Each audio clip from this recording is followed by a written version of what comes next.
Today, we're here to guide you through the essential requirements for uploading your ID photo for your Tribe card.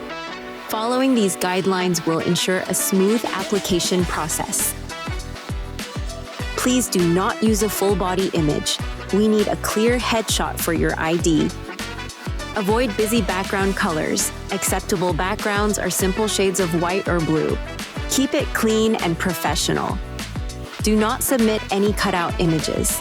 If your photo has been edited to remove the background, it will not be accepted. We need your image to appear naturally in the frame. Refrain from head tilts or side shots. Your ID photo should be taken head-on, facing directly towards the camera. Please avoid group photos. An individual photo is all that's needed for your ID.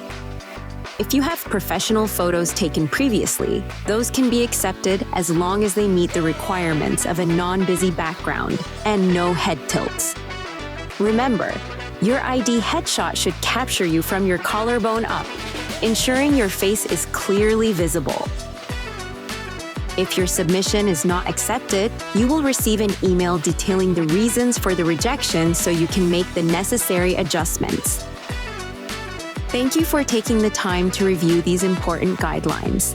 By following these steps, you can ensure your ID photo meets our standards for a successful Tribe card application. For any further questions, feel free to reach out.